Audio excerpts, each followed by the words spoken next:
लेकिन major section नहीं आएगा तो वो दिक्कत है। तो मेजर सेक्शन क्या है बिहार स्पेशल का? हिस्ट्री है, ज्योग्राफी है और इकोनॉमी है। बाकी मिसलेनियस पॉइंट ऑफ व्यू से है तो वो आप देख सकते हैं अपने स्तर पर, कोई दिक्कत नहीं है। करंट अफेयर करवा भी देंगे, पीडीएफ भी दे देंगे, आएंगे या नहीं आएंगे ऑनलाइन डाल देंगे, ठीक। लेकिन आप नहीं आना चाहें तो 2-3 क्लास बाद नहीं आ सकते हैं, बस 25 के बाद।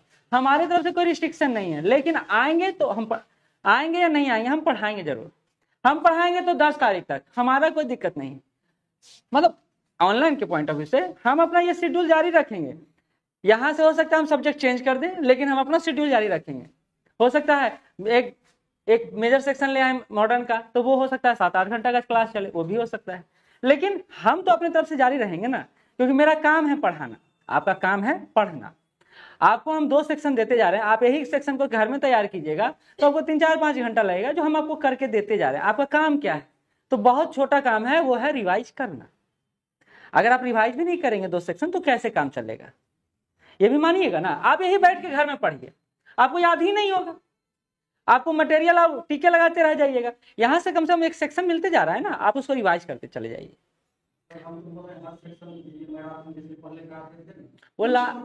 कुछ पॉइंट हाँ जो आपको इम्पोर्टेंट लगे वो इस शेड्यूल के बाद, क्योंकि जो कमिटमेंट है उस कमिटमेंट के बाद, सिलेबस के बाद। देखिए ये तो आप कहेंगे ना कि हम लोग जो शेड्यूल फॉलो किए हैं, हम तो अपने तरफ से प्रयास कर रहे हैं इनके प्रकार की उसको फॉलो अप करते चले जाए। आप कुछ आगे आएंगे, कुछ पीछे जाएंगे, अभी तो ये सीजन है, लेकिन हम छोड़ दें ये सही नहीं होगा। हाँ बिहार करंट पढ़ाएंगे। देखिए ना कितना नंबर सेक्शन है बिहार करंट का। बिहार करंट तो 2 या 3 2 क्लास में समाप्त कर देंगे, और हो सकता है सुबह भी चलाएं और शाम भी है। देखिए शेड्यूल देखिए पहले, नहीं वो सुबह में भी बिहार करंट है और शाम में भी बिहार करंट है, तो दोनों सेक्शन को हो सकता है कि हम 2 ही क्लास में खत्म कर दें, यानी अभी लें, शाम लें और सुबह लें, 3 क्लास में समाप्त। बिहार करंट के साथ ये अच्छा है, लेकिन हर सेक्शन के साथ ऐसा नहीं कर सकते। हम तो कह रहे हैं कि आप पढ़िए नहीं, मेरा ही पढ़ते जाइए, कम से कम सारा मैगजीन तो कवर हो ही रहा है, हिंदी इंग्लिश दोनों कवर हो रहा है। आपको क्या चाहिए? देखिए बड़ी बात है ना कि हमारे पास जो है उसको हम वैल्यू नहीं करते हैं, और वैल्यू किसको करते हैं? जो हमारे पास नहीं है। तो ये दिक्कत का सामना सबको करना पड़ेगा। हम आपको जितना मेजर सेक्शन दे रहे हैं आप उतना किए नहीं किए, तो फिर अलग क्यों देख रहे हैं? आप कोई भी section Bihar special, Bihar current का, जैसे कल हम लोग इंडेक्स पढ़े तो शॉर्ट में दे दिए हैं, हम लोग लॉन्ग तरीके से पढ़े, दोनों में तो अंतर है, पढ़ने में, याद करने में, सब में अंतर है। आप लोग तो सामने आते नहीं, कोई दिक्कत नहीं, ठीक। तो आज हम लोग क्रांतिकारी मूवमेंट को देख लेते हैं और बिहार इकोनॉमिक सर्वे शुरू कर देते हैं। हाँ आप ये कहिए कि सर एक मैराथन चलाइए, बिहार इकोनॉमिक सर्वे समाप्त कर दीजिए, वो भी कर सकते हैं, ये कर देते हैं एक ही क्लास में, क्योंकि बना हुआ नोट्स है। आज बजट कर देते हैं, बिहार बजट, और ये कर देते हैं, और कल कहिए तो पूरा इकोनॉमिक सर्वे एक दिन में समाप्त, ये कर सकते हैं। इसमें करेंट अफेयर वाले सेक्शन को भी बुला लेंगे कि वो भी आ जाइए, और उनको भी बिहार इकोनॉमिक सेक्शन एक ही बार में समाप्त करके दे देंगे, क्योंकि करंट का भी वो हिस्सा है, ठीक। तो ये कल कर देते, आज बजट पढ़ा देते बिहार बजट, और आज पढ़ाते क्रांतिकारी मूवमेंट, ठीक है। ऑनलाइन में कोई दिक्कत? साइंस, साइंस मेरे तरफ नहीं, देखिए एक बात हम नोटिस करिए आप पहले, अगर हम ये सोच देखे हैं कि अगर आप अपने सेक्शन को छोड़ के दूसरे टीचर में जाते हैं तो एक तो उनको बुरा लगता है, पहला बात। दूसरा बात कि हमारा सेक्शन में बन ही नहीं रहा है और हम दूसरे के घर को निहारने में लगे हुए हैं, तो ये भी सही नहीं है। मेरा काम क्या होगा इसके बाद कि जितना भी सेक्शन है, जितना भी क्वेश्चन है, जैसे संडे को बिहार स्पेशल का टेस्ट होगा और बिहार स्पेशल का डिस्कशन होगा, और क्वेश्चन सारा वो कलेक्ट कर लेंगे जो अभी मार्केट में आपको दिख रहा है, वो हम ओपन बोलते हैं कि हो सकता है वो करंट का हो सकता है वो बुक का हो सकता है वो मेरा कंटेंट हो, सारे को मिला के 150। हाँ तो बिहार स्पेशल करंट राइट नहीं रहेगा, ठीक है, स्टैटिक ले लेते हैं, ये भी सही है। पूरा डिस्कशन भी करवा देंगे, 3-4 घंटा का वो चलेगा। अभी आप लोग थोड़ा सा स्थिर रहिएगा, आप लोगों को तो अगला सेशन देना है, लेकिन आपको ये तो काम हमेशा देगा। बिहार स्पेशल चेंज नहीं होगा, बिहार स्पेशल चेंज नहीं होगा, आपका ये सेक्शन इकोनॉमिक सेक्शन चेंज हो सकता है, लेकिन कंसेप्ट तो कहीं नहीं जाएगा। तो ठीक है, बात रहा यही, कल हम लोग इकोनॉमिक सर्वे पूरा पढ़ लेते हैं। आज हमको जाना था, मेरे दादी का देहांत हो गया है रात में, आज हमको जाना था वहाँ फतूहा, लेकिन पापा को भेजे हैं, हम यहीं रुके। कमिटमेंट देखिए ये हम इसलिए कर रहे हैं क्योंकि मेरा फ्यूचर ठीक हो, आपका फ्यूचर ठीक हो, दोनों का ठीक होगा तो आगे बढ़ेंगे ना। चलिए आगे बढ़ते हैं। हम लोग देख चुके 1942 के स्वतंत्रता संग्राम को देख चुके, ठीक है, कल आप लोग आए थे ना कल, तो ये वहां समाप्त कर चुके थे। अब वहां से आते हैं कि बिहार में जो हम लोग जब पढ़ रहे थे, याद कीजिए मॉडर्न हिस्ट्री में क्रांतिकारी मूवमेंट, वहां भी 2 फेज में पढ़े थे, सर भी पढ़ाए होंगे आपको 2 फेज में, क्योंकि हमको अपना पता है तो हम अपना बता रहे हैं। एक तो पढ़े थे जब बंग भंग शुरू होता है, बंगाल विभाजन होता है, उसके बाद से क्रांतिकारी मूवमेंट होता है, और एक होता है असहयोग आंदोलन के बाद, जब गांधी जी इसको वापस लेते हैं तो इससे युवा संतुष्ट हो जाते हैं और फिर वो क्रांतिकारी विचारधारा की तरफ आगे बढ़ते हैं। तो एक तो हुआ बंगाल विभाजन को लेकर क्रांति मन में आया, स्वदेशी मूवमेंट भी उसी समय चला और क्रांतिकारी मूवमेंट भी उसी समय चला। और एक विचारधारा कब काम किया, जब सबने अवज्ञा आंदोलन, असहयोग आंदोलन को वापस ले लिया गया। उससे भी गांधी के प्रति असंतुष्टि का भाव था और कई सारे लोग अपने अपने तरीके से काम कर रहे थे। उसी में हम एक स्वराज पार्टी का गठन को देखे थे और इधर भगत सिंह सब मिलकर मूवमेंट चलाने में लगे हुए थे, क्रांतिकारी मूवमेंट। उसी में हम लोग काकोरी षड्यंत्र कांड देखते हैं, वो देखते हैं यूपी के परिप्रेक्ष्य में। लेकिन बिहार में भी डकैती कांड शुरू होता है, उसको भी इस क्रांतिकारी मूवमेंट में देखने का प्रयास करेंगे, ठीक है। तो हम लोग क्रांतिकारी मूवमेंट को 2 फेज में बांट रहे हैं, 1905 से लेकर 1915 तक और 1924 से लेकर 1932 तक। ये फेज 2 फेज में हम लोग देख रहे हैं, क्योंकि ऐसा थोड़ी ना है कि हम असहयोग आंदोलन वापस लिया तुरंत युवा क्रांतिकारी बन गया, ये भी विचारधारा धीरे धीरे पनपता है। तो आते हैं फेज 1 पर, पहले चलते हैं। फेज 1 कौन सा है हमारा, 1905 से लेकर 1915 तक। यहाँ जो नेतृत्व कर रहे हैं हम लोग, राष्ट्रीय नेतृत्व को अभी छोड़ दे रहे हैं कि राष्ट्रीय स्तर पर क्रांतिकारी मूवमेंट कहाँ चल रहा है कहाँ नहीं चल रहा है, इसको स्किप कर दे रहे हैं। हम लोग कहाँ चल रहे हैं, सीधा सीधी बिहार पोर्शन में आ रहे हैं। तो बिहार में इस आंदोलन का नेतृत्व कर रहे थे बाबा जी ठाकुर दास, और उन्होंने एक सोसाइटी का निर्माण किया, उसको आप जानते हैं रामकृष्ण सोसाइटी के नाम से। तो क्वेश्चन ये भी पूछा जा सकता है कि बिहार में रामकृष्ण सोसाइटी को कौन एस्टेब्लिश किए हैं, तो वो किए हैं बाबा जी ठाकुर दास, ठीक है। दूसरा, इन्होंने क्रांतिकारी विचारधारा को आगे बढ़ाने के लिए एक न्यूज़पेपर निकाला, उसका नाम है मदरलैंड। तो मदरलैंड न्यूज़पेपर को पब्लिश कौन करते थे, ये भी करते थे बाबा जी ठाकुर दास। तो ये 2 सेक्शन इनके मिल गया, पहला इन्होंने रामकृष्ण सोसाइटी का स्थापना किया और दूसरा न्यूज़पेपर मदरलैंड को लेकर आगे बढ़े, ठीक है, यहां तक क्लियर है। अब आते हैं बिहार में मैजिक कैंडल का प्रयोग किया गया, मैजिक लालटेन, हाँ, उसके प्रकाश के द्वारा लोगों को जागरूक करने का और क्रांतिकारी विचारधारा को आगे बढ़ाने का प्रयास किया जाता था। साथ ही यह भी अवेयरनेस करने का प्रयास किया जाता था कि अंग्रेज क्या कर रहे नहीं कर रहे, लालटेन के माध्यम से वो था ना, जासूसी टाइप का, उस तरह का ये मूवमेंट था। जैसे अभी भी देखिए, आप पुराना मूवी देखिएगा तो आग लगाकर लोग बताते थे कि यहाँ युद्ध स्थल शुरू हो चुका है, युद्ध शुरू हो चुका है, और ये आग का कोना चलते चला जाता था। तो इससे पता चलता था दूर दूर तक कि कैसे क्या हो रहा है, क्योंकि धुआं उठता है तो पता चलता है उससे। तो कि नहीं, इनका अपना था, ये क्रांतिकारी विचारों का था, वो मदरलैंड, ये द मदरलैंड है, वो मदरलैंड है, द लिख दीजिए आगे, इसलिए दोनों को अलग किया गया। इन्होंने अपना न्यूज़पेपर पब्लिश किया है, ठीक है। मैजिक लालटेन का प्रयोग कौन करते हैं, तो ये इंदिरानाथ नंदी करते हैं बिहार में। तो ये क्वेश्चन पूछा जा सकता है, मैजिक लालटेन का जो प्रभाव था वो किनके कारण था, तो इंदिरानाथ नंदी के कारण था। आगे बढ़ते हैं, अब आते हैं मेन इवेंट पर, और ये है मुजफ्फरपुर बम कांड। आप सभी पढ़े हैं, उसको नहीं पढ़ाते तो चलता, लेकिन चलिए बिहार से जुड़ा हुआ मैटर है। तो यहाँ पर हम लोग देख लेते हैं, 2 व्यक्ति हैं, नाम है पहला खुदीराम बोस और दूसरा नाम है प्रफुल्ल चंद्र चाकी।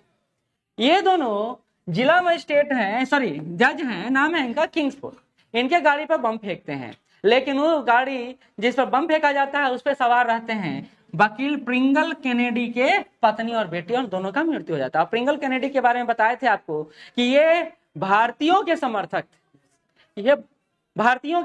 थे, अब इनकी पत्नी और बेटी मारी जाती है, किंग्सफोर्ड की हत्या नहीं कर पाते हैं, तो ये दोनों फरार हो जाते हैं। लेकिन खुदीराम बोस जीतू शाही के यहाँ से मुढ़ी समझते हैं ना, भुंजा लेकर खा रहे थे। अब ये छोटा सा तथ्य है कि जीतू शाही के यहाँ से भुंजा लेकर खा रहे थे स्टेशन पर, वहीं पर स्टेशन का नाम क्या है, Pusa road station. Pusa road station से 2 व्यक्ति शिव प्रसाद मिश्रा और फतेह सिंह द्वारा इनको गिरफ्तार कर लिया जाता है और उन पर केस चलता है, उनको फांसी की सजा दी जाती है। तो पहला नाम है खुदीराम बोस का, दिनांक है 3 अप्रैल 1908 का, ठीक है। दूसरा, अब आते हैं प्रफुल्ल चाकी की तरफ। प्रफुल्ल चाकी ने स्वयं को गोली मार दिया, वो लड़ रहे थे, दरोगा नंदलाल बनर्जी के नेतृत्व में गठन हुआ सैन्य बल का, और उन प्रफुल्ल चाकी से लड़ाई हुआ। लड़ाई में इनको लगा कि चलो अब हम नहीं जीत पाएंगे या पकड़े जाएंगे, तो पकड़े जाने के डर से इन्होंने खुद को गोली मार लिया। तो हम लोग चंद्रशेखर आजाद का नाम सुनते हैं, और बिहार में किनका नाम सुनते हैं? प्रफुल्ल चंद्र चाकी का, जिन्होंने आत्मतनी शहीद हुए। आत्महत्या करना फिर गलत होगा, शहीद हुए। अच्छा, ये दरोगा कौन दरोगा था जो अपने नेतृत्व में लाया था पुलिस बल? तो ये था नंदलाल बनर्जी, जिनको बाद में जाके कोलकाता में मार दिया गया इन्हीं के प्रतिशोध में। छोटा सा फैक्ट है, लेकिन पूछा जा सकता है, कोई बड़ी बात नहीं है। तो हम लोग ने देखा कि खुदीराम बोस और प्रफुल्ल चंद्र चाकी ने मुजफ्फरपुर हत्याकांड को अंजाम दिया। दिन था 3 अप्रैल 1908, और फिर खुदीराम बोस का तो मार दिया गया, या पकड़ लिया गया, और प्रफुल्ल चंद्र चाकी को मर गए, स्वयं मर गए। ये भी मार दिया गया। कैसे मार दिया गया? तो फांसी हुआ। तो ये बोल रहा है 2 मई 1908 का दिन है, प्रफुल्ल चाकी ने स्वयं को गोली मार दिया, और 9 से 13 जून तक खुदीराम जो थे बोस, उन पर चलता है मुजफ्फरपुर हत्याकांड का मामला। और इसी मामला को कौन देख रहे थे? इनके वकील कौन थे खुदीराम बोस के? तो ये थे कालिदास बसु, नाम है इनका कालिदास बसु। फिर से कहानी समझ रहे हैं? एक तरफ है खुदीराम बोस, जिनको पकड़ लिया गया है, इनको भी मार दिया गया, फांसी लटका दिया गया। दूसरे प्रफुल्ल चंद्र चाकी, इनको भी मार दिया गया, लेकिन ये स्वयं मर गए।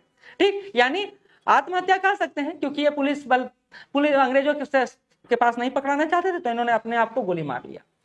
खुदीराम बोस पर केस चला, वकील है कालिदास बसु, और ये केस चलता है 9 से 13 जून 1908 के मध्य। अगला 11 अगस्त 1908 का दिन है, जब 18 वर्षीय खुदीराम बोस को फांसी पर लटका दिया जाता है। तो खुदीराम बोस और प्रफुल्ल चंद्र चाकी दोनों का मृत्यु इस तरह होता है। ठीक है, तो हमने क्या क्या देखा? हमने देखा कि बिहार में बाबा जी ठाकुरदास द्वारा एक संगठन बनाया था, रामकृष्ण सोसाइटी, और एक न्यूज़पेपर चलाया जाता है, मदरलैंड। इसी तरह मैजिक लालटेन का कॉन्सेप्ट इंदिरा नाथ नंदी द्वारा लाया गया है बिहार में। और मुजफ्फरपुर जो हत्याकांड है वो खुदीराम बोस और प्रफुल्ल चंद्र चाकी के द्वारा होता है, जिनको अंततः फांसी पर लटका दिया जाता है। कब? 11 अगस्त 1908 को। ठीक है, अब आते हैं आगे। नवंबर 1907 में स्वराज समाचार पत्र ने मुजफ्फरपुर बम कांड जो हुआ उस पर एक निबंध प्रकाशित कर दिया कि भैया सही हुआ, राष्ट्रहित में हुआ, ये हुआ, वो हुआ। अब ये जब ये समाचार पत्र चलाया जा रहा है किनके द्वारा? तो ये है शांति नारायण के द्वारा। कौन सा समाचार पत्र की बात कर रहा हूँ? स्वराज की बात कर रहा हूँ। स्वराज में मुजफ्फरपुर बम कांड को लेकर एक निबंध प्रकाशित होता है, और इसके एडिटर हैं शांति नारायण। इनको वो अंग्रेज पकड़ता है और एक लंबी सजा का दिया जाता है इनको, क्योंकि उन्होंने ऐसा कुछ निबंध लिखा जो अंग्रेजी शासन के विरुद्ध है। अगला अनुशीलन समिति का स्थापना होता है बिहार में 1913 में। बीएन कॉलेज, यही बगल में बीएन, पटना बीएन कॉलेज,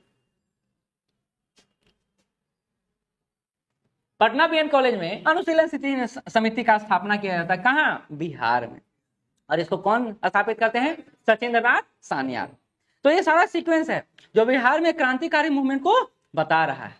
ठीक, आगे बढ़ते हैं। कहता है अनुशीलन समिति का जो स्थापना होता है, जिसको सचिंद्रनाथ सान्याल करते हैं, इसी को भागलपुर में कौन लीड कर रहे हैं? तो रेवती नाग लीड कर रहे हैं। कौन लीड कर रहे थे? क्या भाई समझ में नहीं आएगा अगर नहीं समझाएंगे तो?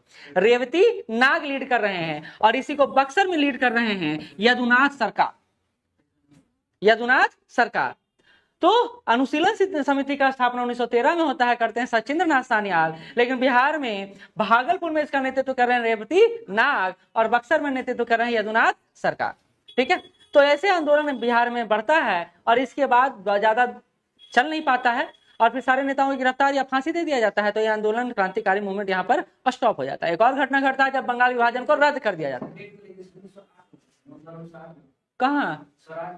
नहीं, अच्छा हाँ ठीक है, 1908 होगा, नवंबर 1908, क्योंकि ये कांड ही हुआ है कब? 1908 में। हाँ 1908 होगा डेट।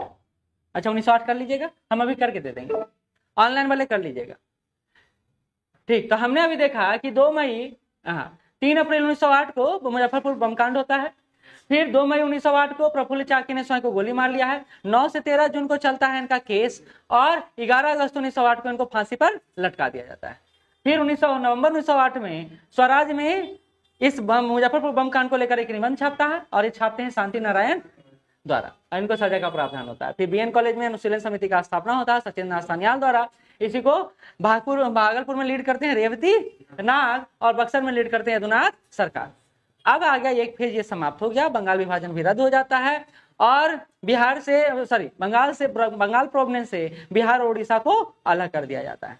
तब थोड़ा सा क्रांति ये कम हो जाता है, लेकिन फिर ये क्रांति का दौर आता है दूसरे फेज में। और दूसरा फेज कब का है? असहयोग आंदोलन के बाद का फेज।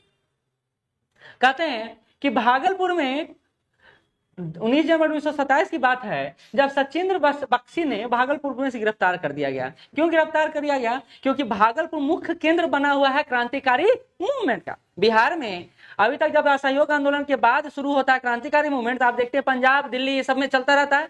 उसी आंदोलन को लीड बिहार में कहाँ किया जा रहा है? तो भागलपुर में किया जा रहा है। और इसी भागलपुर के एक नेता है, महत्वपूर्ण नेता है, नाम है सचिन बख्शी। इनको भागलपुर से गिरफ्तार कर लिया जाता है। अब आते हैं आगे। ये घटना घटता है जो उस समय समस्तीपुर जिला के अंतर्गत आता है दरभंगा। अब तो दरभंगा अलग है, समस्तीपुर अलग है। तो 9 नवंबर 1928 की बात है जब दलसिंह सराय में डकैती। आप देखिए, आपको बताते हैं घटना कैसे घटता है।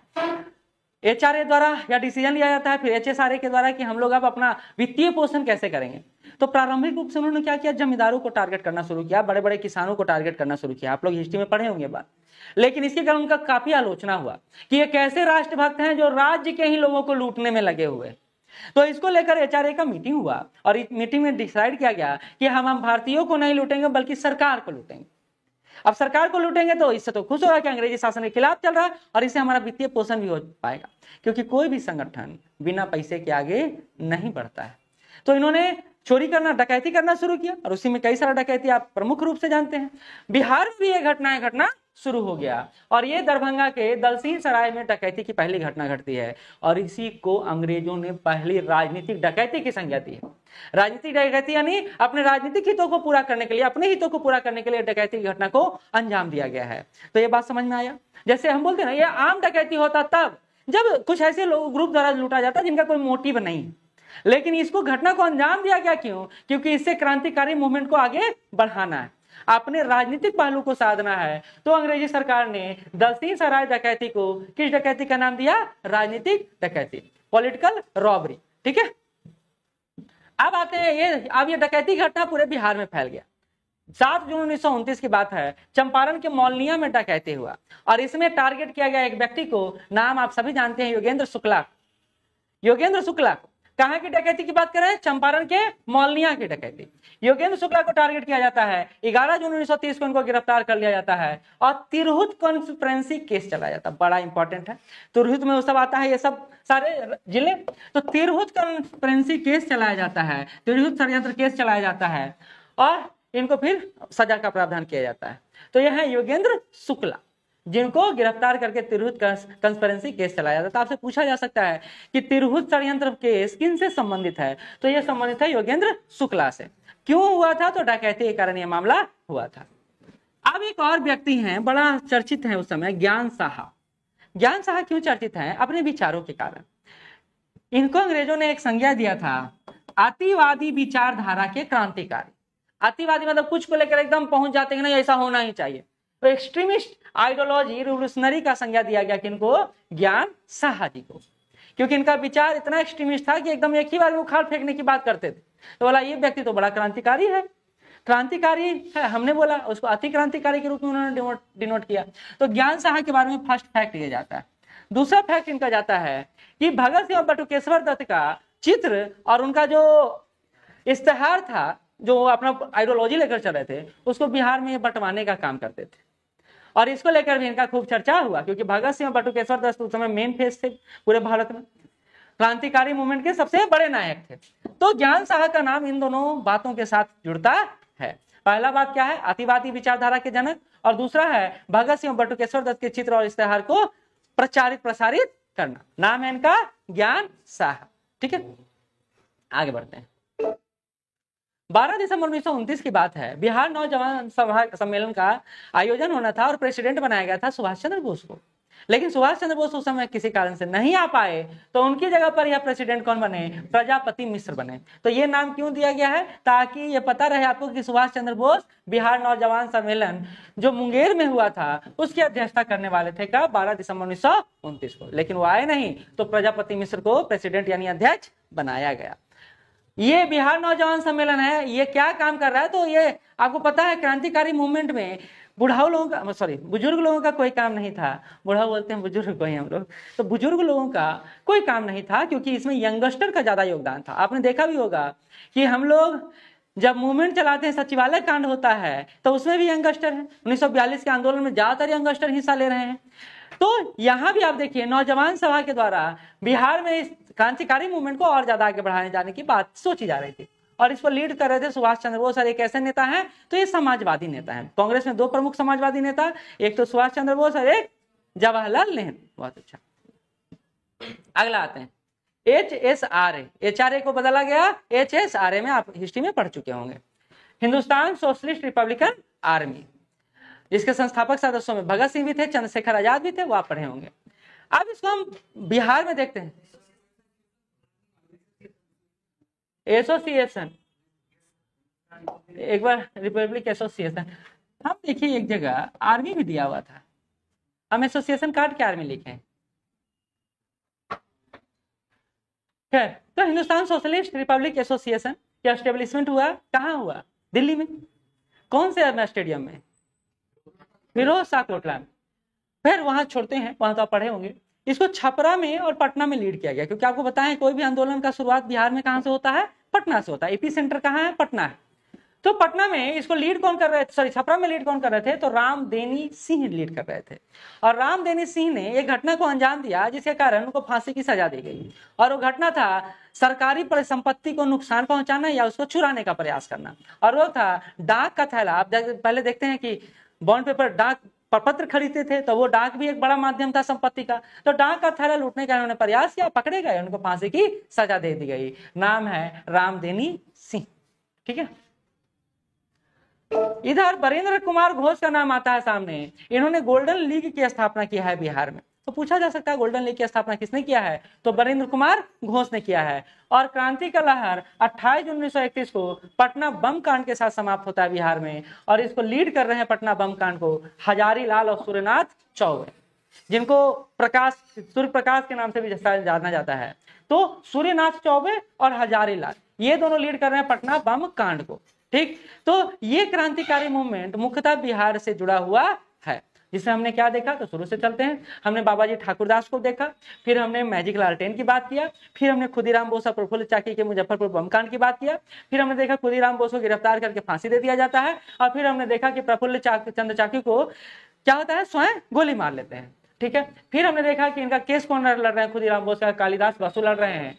और स्वराज समाचार पत्र में इनके बारे में चर्चा किया गया 1908 में, नवंबर 1908 में। शांति नारायण इसका संपादक है। फिर अनुशीलन समिति का स्थापना होता है, सचिंद्र नाथ सान्याल करते हैं, और इसको भागलपुर में लीड करते हैं रेवती नाग, और बक्सर में लीड करते हैं यदुनाथ सरकार। देखिए याद होते चला जाएगा एक ही बार में।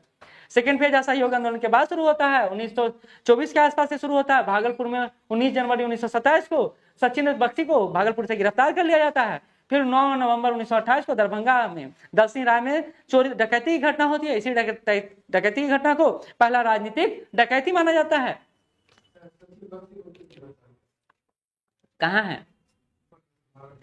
बताया तो शुरू में है, ये भागलपुर में क्रांतिकारी मूवमेंट का गढ़ है। और उसको लीड कौन कर रहे हैं?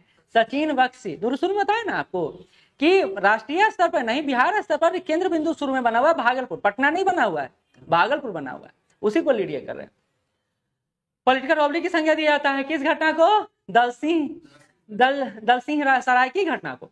दरभंगा में घटित होता है। 7 1929 की बात है। चंपारण में मौलनिया में डकैती फिर घटना होती है। इसे जोड़ते हैं योगेंद्र शुक्ल, इनको गिरफ्तार किया जाता है। तेलुगु षड्यंत्र केस चलता है, इनको फांसी पर लटका दिया जाता है। अब सॉरी, फांसी नहीं, सजा दिया जाता है, शायद उम्र सजा दिया जाता है। ज्ञान साहा की बात करते हैं, अतिवादी विचारधारा के क्रांतिकारी हैं, और इनका चर्चा भगत सिंह और बटुकेश्वर दत्त के चित्र और इश्तेहार को बंटवाने के कारण होता है। 12 दिसंबर 1929 में बिहार नौजवान सभा का सम्मेलन होता है। सुभाष चंद्र बोस आने वाले होते हैं, लेकिन उनकी जगह पर प्रजापति मिश्र इसकी अध्यक्षता करते हैं। फिर HSRA Hindustan socialist Republican association की स्थापना होता है दिल्ली में। बिहार में छपरा और पटना में लीड हो रहा है। छपरा में लीड कर रहे हैं रामदेनी सिंह, और ये डाक का चोरी करते हुए, थैला चोरी करते हुए पकड़े जाते हैं, फांसी की सजा दी जाती है। बरेंद्र कुमार घोष जो है गोल्डन लीग की स्थापना करते हैं बिहार में। और पटना बम कांड की घटना होती है 28 जून 1931 को। हजारी लाल और सूर्यनाथ चौबे इसके प्रमुख नेता हैं। तो इस तरह हमारा क्रांतिकारी मूवमेंट बिहार में समाप्त होता है। हो सकता है 1-2 फैक्ट छूट गया हो, आप जब पढ़िएगा आपको मिले कहीं तो आप इसको ऐड ऑन कर लीजिएगा। ठीक, कौन सा? हाँ, पहले तो नहीं, पहले तो समस्तीपुर जिला अंतर्गत ही सारे आते थे ना। हाँ, चोर कहाँ नहीं रहता है? एक एरिया बताइए जहाँ चोर नहीं रहता हो। पुलिस स्टेशन में सबसे बड़ा चोर जो रहता है पुलिस स्टेशन के अंदर ही रहता है। और हम पुलिस को नहीं बोल रहे हैं, लेकिन पुलिस, बिहार में शराब कांड में कौन जुड़ा हुआ है? पुलिस स्टेशन अगर चाह ले तो शराब बिक्री ना हो।